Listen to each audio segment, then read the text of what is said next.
I remember getting this cryptic text from Caroline being like, I have someone who you should meet. He does something with creators in crypto. I'm not quite sure what, but like, I'll connect you on Telegram. I was like, great. Nice. I prefer being on the other side, but... Being the one interviewing? Yeah, being the one interviewing because I just like asking questions and learning. I don't like talking about myself. Well, I'm sorry. Ready to go? Let's do it.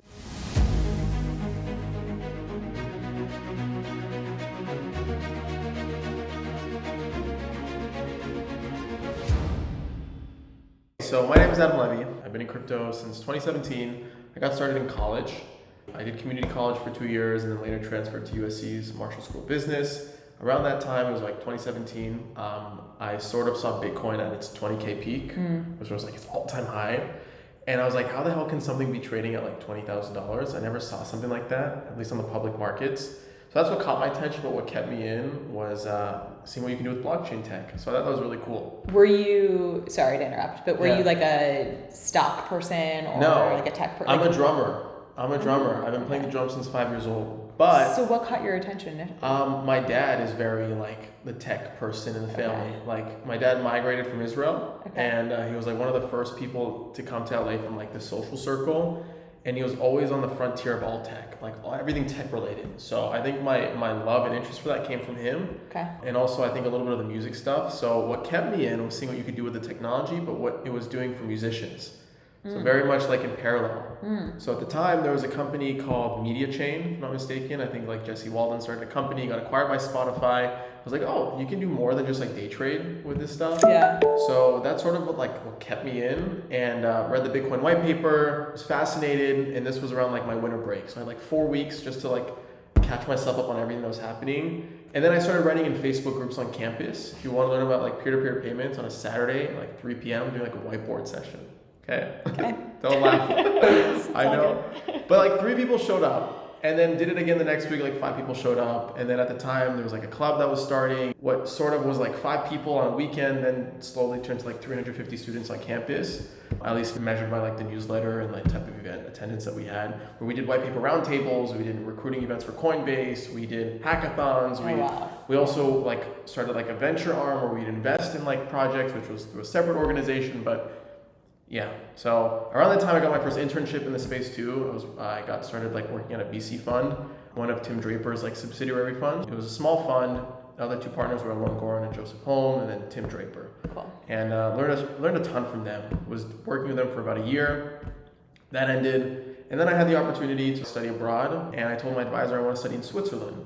And this was maybe early 2019. In Switzerland, there's a small city called Zug, which is known for Crypto Valley. I want to go study near over there and try to find work over there because Europe is way ahead of the game in the US. I was there for 5 months, trying to find a job, working like illegally with different startups over there, only to graduate. I moved to Vienna, worked with like a blockchain IoT startup, was there for a few months. They had an offer to get acquired. They dropped me and I came back to LA and joined the fund that I was interning for full time. I was the only full-time employee between the 3 partners, and it was great. We had like 22 portfolio companies by the time I quit, and I learned a lot from Alon, Joseph, and Tim. I really credit them for like a lot of the marketing and like PR stuff that I started. Are they still at the fund now? Yeah, it's still the 3 partners. They're great. But the podcast then came about, long story short, and podcast is called Mint. Kind of goes back to my roots as a drummer, as a creative, seeing the overlap between the creative and like the tech side.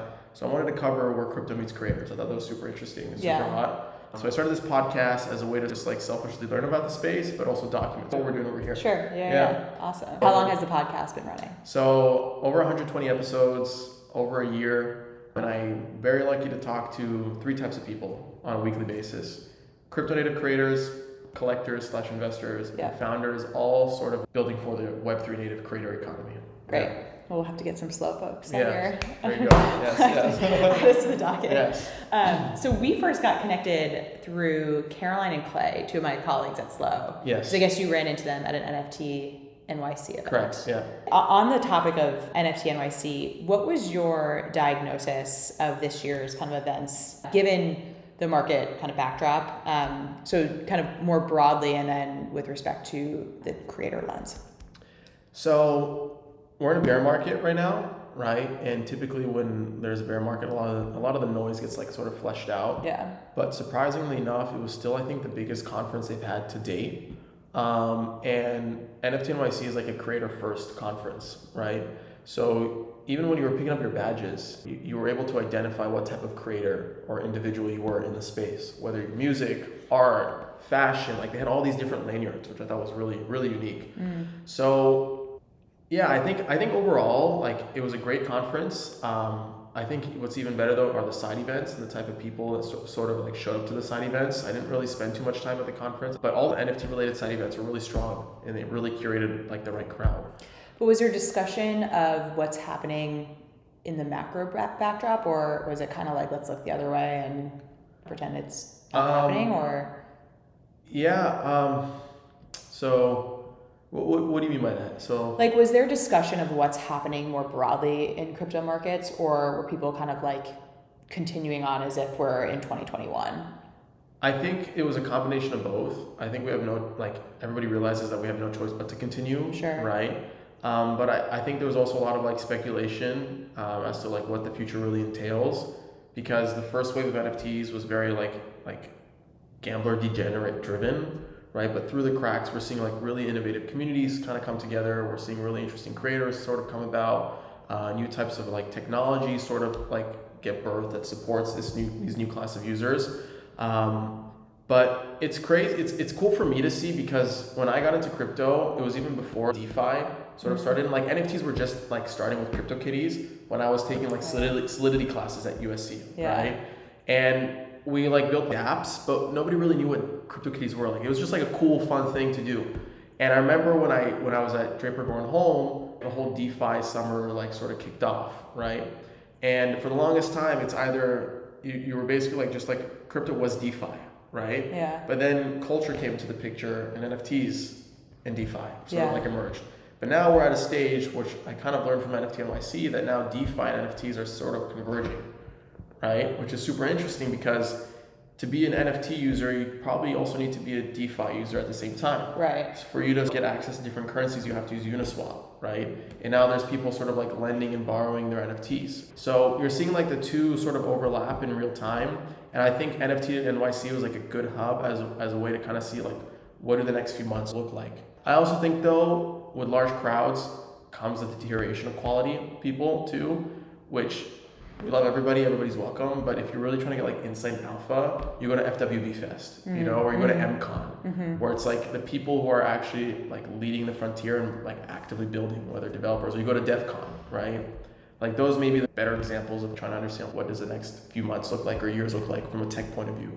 Yeah, I mean, that feels like a very technical first approach versus like if I just put my like simple consumer hat on, like it still feels, crypto broadly still feels pretty inaccessible. And my litmus test is, you know, having this conversation with friends of mine outside of finance and outside of crypto, and like what their sentiment, almost doing like a sentiment analysis of like them and kind of like their point of view. And I mean, talking to them now, they're like, isn't crypto dead? Like, isn't it over? Why are you still talking about this? Which is like, it's just an interesting like barometer of, you know, where are we in the cycle? See, my bet is that every creator is going to be some type of like crypto native creator. That's my bet. Okay, well, we'll get into this. That makes sense. Yeah, we'll unpack this. Yeah. I guess in that vein, I'd love to break down the question of, and with the kind of the creator hat on, you know, what is crypto enable that Web 2 doesn't? And if we can think about it kind of in three broader categories: one, NFTs, kind of what their utility is, what's their purpose, DAOs, and then social tokens. Yeah. So starting with NFTs, what does the technology enable for creators, and how can they use, in your perspective, NFTs most effectively? And understanding that like there's also different types of NFTs, be it music or art or IP or whatnot. I guess I could talk about like how I'm using them as a creator. Sure. And sort of other like use cases that I've seen from other creators. Okay, so for me as a creator, I'm very much like a Web 2 and Web 3 creator. I can't be a Web 3 creator without Web 2 right now, right? So I need the virality algorithms of Web 2 platforms in order to funnel users to my Web 3 products, right? That's just the reality of it. So from my point of view, the way I build an audience in Web 3 is by issuing NFTs as sort of like tokens that are like touch points to kind of realize who my listeners were as every season progressed. So I've been giving out free NFTs to my listeners in season 2, as a way to sort of thank them for being a participant and a listener, and for them to have this ego thing where like they found me before like other people were able to find me. But just to double click on that, what is the tangible value that they accrue by being a token holder or an NFT holder? Financially, nothing. Financially or otherwise? Financially, nothing. But the NFTs unlock a level of utility of additional content that other people won't have access to. So could they not just get like a friends and family discount? Like I'm trying to push you on this. Like, please. What are the tools that the Web 2 tools that could achieve the same result that don't necessarily have to be Web 3 denominated? Right, like if you wanted to give them special access to content or a one-on-one with you, right, it feels like that could be achieved streaming together. But like the problem with Patreon, etc. Sure, but it technically can, but in the grand scheme of things, like there's pros and cons to it. Mm-hmm. If I were to be a Patreon creator and do that exclusivity and they pay a subscription or they just subscribe for free, right? I'm bounded to the success and the foundation of Patreon itself, right?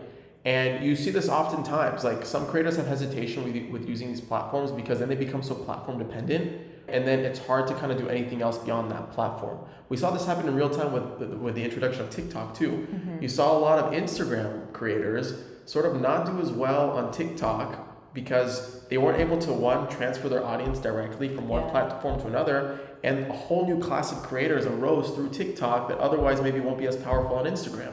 Well, what you see now, which is really interesting, is like, you know, you have these 2-part or 3-part like TikTok series, and they're like, they pause like right at the cliffhanger, and they're like, go to my Instagram to see how this story ends, and you're like, damn it. It's like there's so many funnels. In Web 3, which you can't do with anything else in Web 2 because platforms are sort of siloed onto their own islands. In Web 3, there's this new sort of like wave coming about with this like concept of fan interoperability.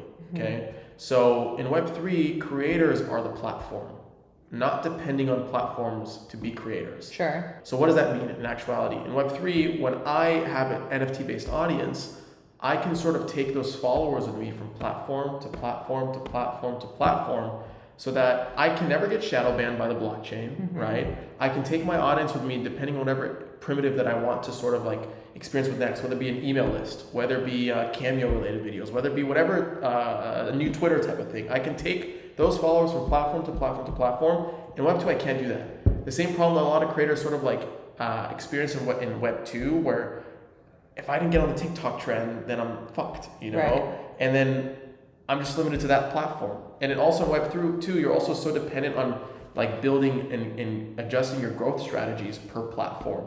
And you have to start from scratch many times. So that's like one utility. Yeah, but it's, and sorry again to interrupt, but it's not to say that the platforms are not valuable, because they are still valuable in terms of discovery. Like if everyone is their own independent platform, it's too fragmented a world in which it's impossible to find and seek out, you know, your niche or whatever. So I think the perfect world is like this coexistence between these platforms, but then also like owning your own data, I suppose. I think also the way platforms build moats in Web3, and maybe moat is not the right word, but Web3 is very much like the financialization of everything, right? So being able to create incentives, like financial based incentives for creators to sort of be co-owners along with the platform is something that's super interesting that I often talk about on the podcast, right? Yeah. So you really build, like in crypto, you really build a moat through like user experience, because the applications still suck for the most part, and through liquidity, right? How that sort of pertains on a social platform level is to be determined, because we're still early there, but I think the ones who end up sharing the value with the creators, right, will be the ones that sort of prevail long term. Right now, we're the product of the platform, right? In Web3, it's like the other way around. Like we are the platform, we bring our audience. Like there needs to be the right incentives for me to start using your tool, right?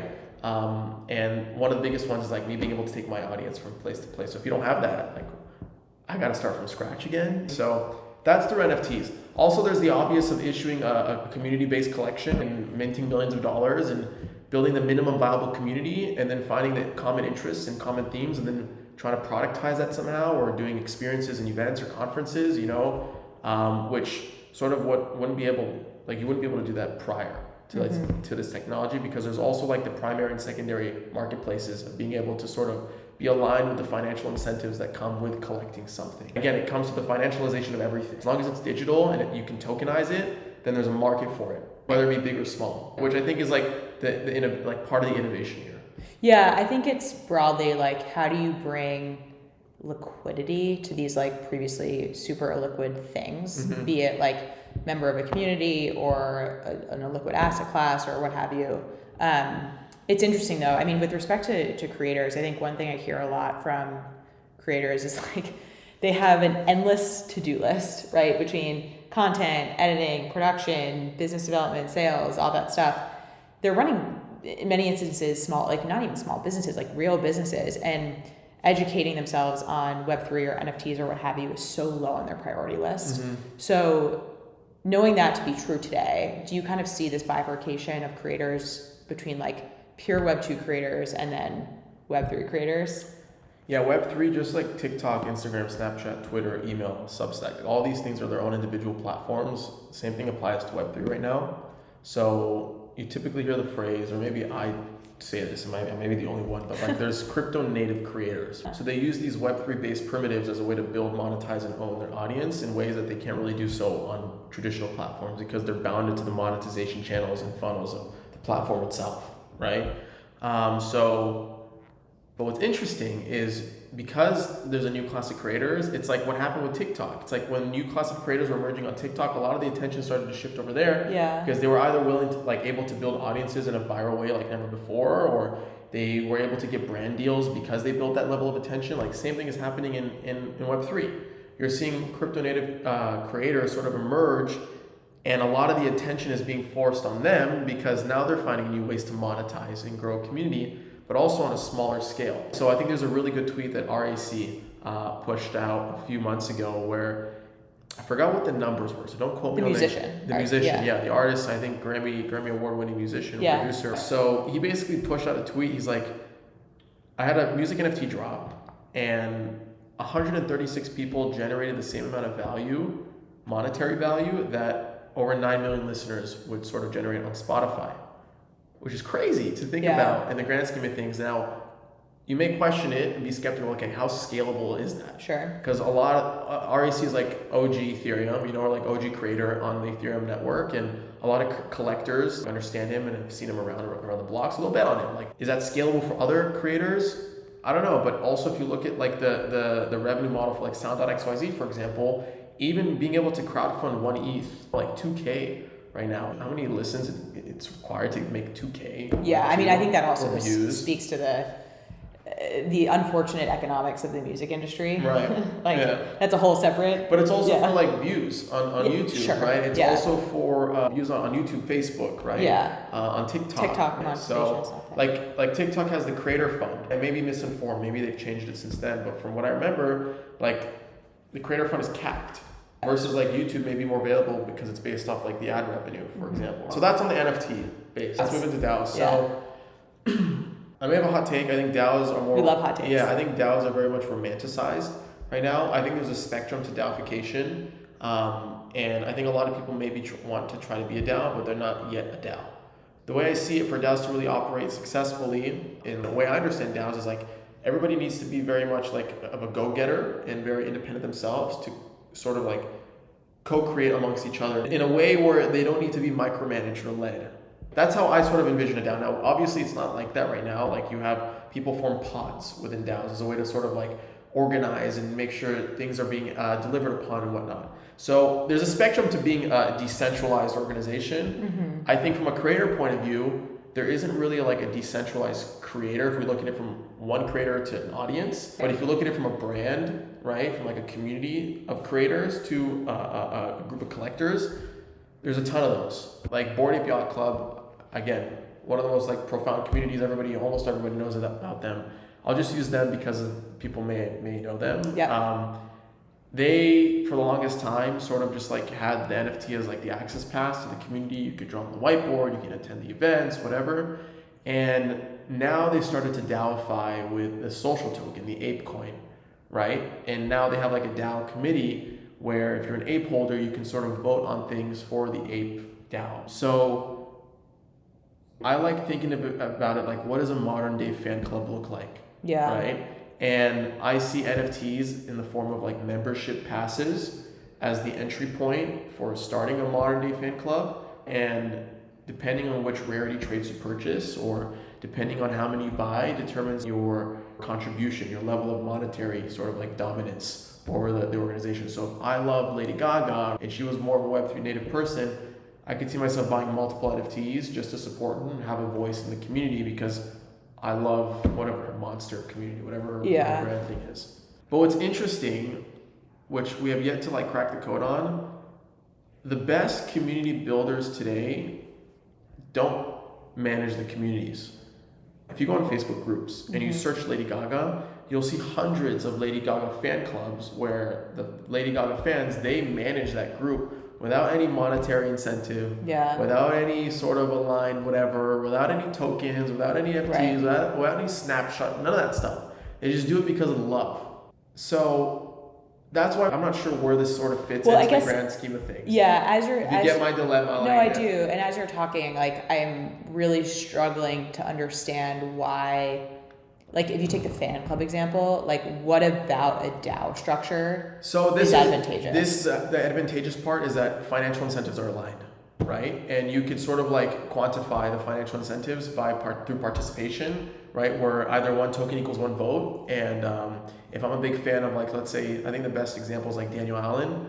He's like one of the top like music artists in the space. I love collecting his stuff. I've been a big fan of his music as well. So I now feel like I have a much more personal connection to him and his music, because I've actually spent money collecting his stuff, participating in the overstimulated DAO, being able to vote on things, right? Whereas if you're on a Facebook group type of homepage, it's disconnected. Yeah. It's like sick, it's powerful, right? Like, it's great, but it's a different type of community, right? So with Daniel, like, I know if Daniel continues to deliver value to the tools that he's built and to the assets that he built in Web3, then I know as a listener, I'm going to really benefit, because he's just going to do better, because I'm able to front run his success through capital, right? But also, I may have upside because I got in early on Daniel Allen before the rest of the world got in on Daniel Allen. And if he actually ends up becoming, and I believe he will be, right, someone who's like huge, like great, traveling the world, like super talented DJ, his audience is going to grow. And the limited amount of NFTs and tokens that he released very early on in his career may be hot items. And by the way, you're already seeing that thesis prevail with like his early sound drops. His 25 base editions, I think, have like a 5 ETH floor, because they're just so like iconic, like memorabilia based collectibles, right? Do you think this is ever going to break into the mainstream? Or do you think it stays within these Web3 native creators? I don't think it's everyone. Just like not everybody collects baseball cards, right? Yeah, but baseball card collecting broadly is pretty mainstream. It is mainstream, but I also know a lot of people that don't really align with that, right? But what I mean by mainstream is that there's really no like educational barrier to be a baseball card collector, whereas I feel like there's a huge technical gap.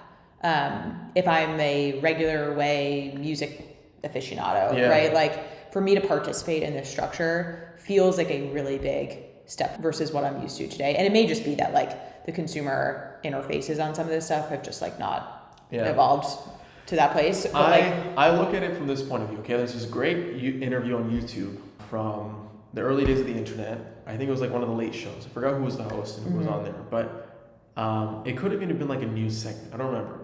I think I know what you're gonna say. And they're like talking about the internet, but the way they talk about it, like, there's this crazy new thing called internet, you know? And when they say there's this crazy new thing called internet versus like the internet, you know, it's like, it makes you think how early we were at that time, but how things got super more approachable and like all the inconsistencies within the technology and the user experience sort of improved over time. Like, I may be drinking the Kool-Aid too much. I may have too much money invested, but I do think it's here to stay.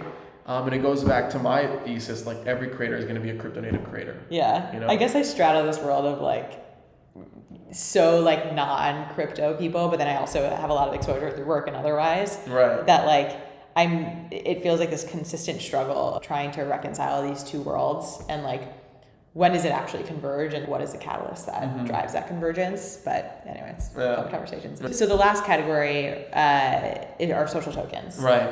So I mean, we touched on it briefly. How do you think about social tokens for creators and how to leverage them? And are we too early? Where are we kind of? Yeah. Good question. So I do a Sunday newsletter. I've been doing it for almost a year. I think this Sunday is going to be issue 50. And when I started doing it, social tokens were really hot. And I'm at issue 50 now, and I can barely find news around social tokens anymore. And I tweeted this a couple months ago. I was like, why am I not seeing any activity around social tokens? Like, what's going on? And it's interesting because you saw a trend sort of shift from communities that are being built off like fungible tokens, now shifting to non-fungible tokens. I think the best example that I recall is a group like Developer DAO, where at the time, if you look at all their peers, they were typically launching communities using ERC20s, but Developer DAO sort of issued like membership passes through NFTs to get rid of the speculative nature of what an ERC20 may bring to a community versus what a membership pass may bring, right? Now, like taking consideration, like NFTs are also speculative, very much so. But the way I try to understand them is like, it's in human nature to receive a ticket to get into something versus buy like stock to get into something. So I think from like an end user point of view, there's just more of a level of comfort and a level of understanding from doing that. So that's number one. Two, social tokens for the longest time have been tied to fungible tokens like ERC20s, but NFTs are becoming social tokens too. Originally, the initial vision for social tokens was like human stock markets and creators sort of being publicly traded and being able to sort of make a bet on a creator through its fungibility, you know? Which, don't get me wrong, I still think there's like a promising future for it, but I think for creators, it's more threatening sort of to be publicly traded. Yeah, I mean, it's like, imagine having your stock traded. Like at the end of every day, you see where your price has quote unquote settled. Like that's feels like a really big step from where we are today versus just like patronage and fandom and whatnot. But what I do see it as a currency for the community. So maybe Lady Gaga won't have the Gaga token, but you'll have the Monsters token. So the token can sort of be used just by naming it differently. It sort of like insinuates a different purpose for it. So you're not publicly trading Gaga. You're more of using the currency as a form of a token within the community. So for example, okay, let's look at someone like Ali McPherson, okay? She's a gaming creator. I think she's on the Rally Network. Yeah. While she ended up using her name as a token symbol, she now does like brand collaborations where she uses the Ali coin as a form of currency to be able to purchase things, right? And to get sort of like exclusive discounts and perks just by using the currency as a form of like, as a currency within the community. Yeah. Also, if you look at the platforms building for like fungible token creators, like they're not doing like so well for the most part. And a lot of them also introduced NFTs as a new type of token because they're seeing a lot more creators. And I looked today, I saw there's over 146,000 collections, NFT collections on OpenSea. A16Z sort of measures the number of creators in Web3 based off that number. Their 2021 report, they said there's 22,400 creators in Web3 measured by the number of collections on OpenSea. So if we continue with that same train of thought, there's over 140,000 Web3 native creators measured by the number of collections in the space. There's not over 140,000 social like ERC20 or ERC20 creators, right? So obviously there's something about like the non-fungibleness for a community that makes much more sense. And I think it may go back down to the point of, okay, so there's a speculative nature of being able to like tokenize everything, financialize everything. But from my point of view, it's like I get the concept of purchasing one thing to get into something. You know, versus like this. Yeah. It's like if you're a stockholder of whatever, you get invited to the annual shareholders conference, but that's pretty much it. Right. Like other than that, like what does that get you access to outside of a future of or it's like buying 75 FWB to join FWB why don't we just like buy like a membership pass you know, to enter the community, you know? And maybe there's like tiers to the membership pass where you just have to buy one thing versus going Uniswap and like swap to 75 things. I don't know. I could be thinking about it wrong, but that's just like my point of view. Well, you've given this a lot more thought than I have. So 2 more meaty topics. One I know that you're super passionate about is how creators can use on-chain data to better serve their communities, build communities, and just be a little bit more intentional about how they use that data. Do you want to share what the work that you've done there? Let's talk about Web2 creator, like a music creator, like a music artist, okay? There was another tweet, just to back this up a little bit more, I forgot by who, but he basically tweeted, he's like, I have over 27 million listeners on Spotify, but I can't really tap into them. Like, I don't know who the hell they are, you know? And maybe if I'm lucky, Spotify will give me the ability to sort of tap into that 1% feature that they have. Maybe it's a few more percentage. I could be butchering the percentage, but it's a much lower proportion to what I'm actually like delivering value to. Whereas in Web3, everything is open.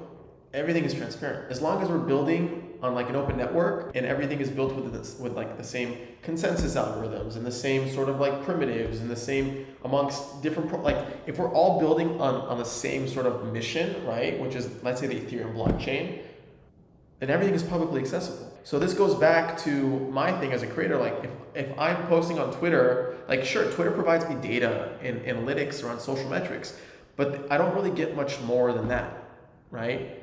If you look at like Facebook ads, like sure, I can sort of understand what my audience is and I can target accordingly, you know, but I don't really know their level of affluency. In crypto, because the blockchain is so open and transparent by design, we as creators, like the reason why everybody should be a crypto native creator is because of all the data that you can get on the blockchain, you know, of understanding who your audience is and creating better content accordingly, growing your audience accordingly, and monetizing it more strategically.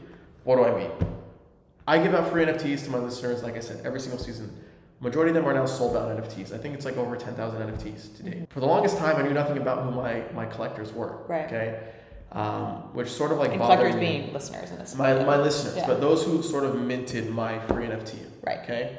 I know who they are off chain. I have Google Analytics, I have Spotify data, I have all these other data sources to sort of understand who the hell these people, so I can grow my podcast accordingly. But what's even more interesting is understanding who they are on chain. Okay, so that I can create better content for them based off the communities that they're a part of. So I know to sort of design maybe like beginner level courses based off their wallet age. So if I know they just entered into crypto, maybe I should be doing more like beginner friendly content versus if they're 3 years old in the crypto space, they've been through a cycle, I can do more like complex staking, DeFi related type of conversations. So we built this tool called Bello, and Bello sort of allows a creator to understand more about their collectors from a very think of it as like a Google Trends point of view. So Google Trends, you search a keyword, you get really visual data around it. Yeah. Same thing with this data tool that we built. I don't want to show the data tool. I want to sort of talk about like what it's allowed me to do. Yeah. Okay? Yeah. So I now see. I'm very excited. Yeah, I'm super excited about it because I think a lot of creators aren't getting the point as to why you should become a crypto native creator. Yeah. Give them the stuff. Yeah. Okay. So I learned that a lot of my collectors, 27% of them, collect on Zora. Okay. Why is that important? Because I've really never had someone on the podcast from Zora. I ended up bringing someone on the podcast from Zora. It's a marketplace. Okay. Whatever. Not important. Whatever. 27% of my collectors collect on this one platform. I never had an executive from that platform on the podcast. And I should have, honestly, but I had no way of knowing that that's what I should be doing. But I learned that there's an alignment and an interest between my on-chain audience. So I brought someone in from the team. We did an episode, and that episode got 41% more downloads than a typical podcast episode. So I was using on-chain data as a way to understand who my audience is, and I had full transparency on who they were, right, without sort of revealing intrusively who they were. And I was able to optimize accordingly. I also learned that a lot of them are also like DeFi degenerates on Aave, and they hold Matic. Aave recently released Lens Protocol, right, a new social graph on Polygon. There's an overlap between sort of getting a new sponsor based off that as well. We showed this tool to a music festival organizer, okay, where they sell tickets as NFTs. Now they're able to understand who their attendees are. Eventbrite doesn't give them data. You know, Partyful maybe gives them maybe a little bit. Like, they don't give them the amount of data that they can sort of tap into if they were to use on-chain tools as a way to sell tickets and grow a community online. So we learned that a lot of them are already music NFT collectors. Right. And we also found out which artists they collect. Guess who's going to be performing at the music festival? The artists that they collect. Oh, and on top of that, we also realized that a lot of them are like sand holders from Sandbox, the token Sand.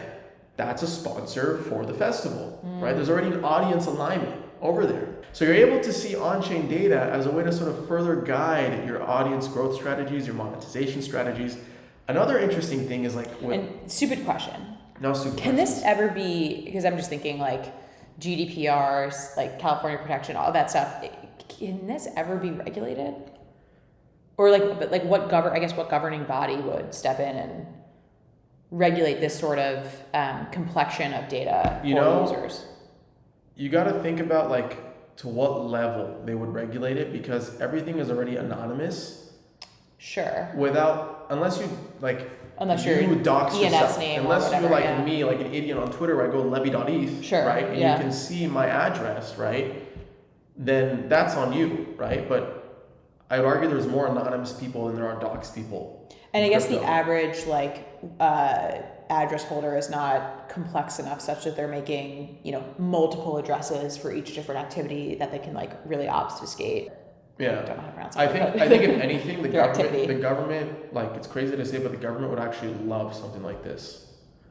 Another hot take. Yeah, All because they only have, like, I'm sure they have like complex systems, whatever. I'm Yeah. not going to doubt what type of tech they have, Yeah. but this is like proof, like the reason why they want to create CBDCs, right? So they can have government-backed currencies, right? So they can sort of track everything that's happening on chain, right? Like that's like the real value add, sort of. But you can do it in a non-intrusive way without revealing your first name, last name, home address, social security. Like, you don't have to do that unless you're an idiot and you dox yourself like that, right?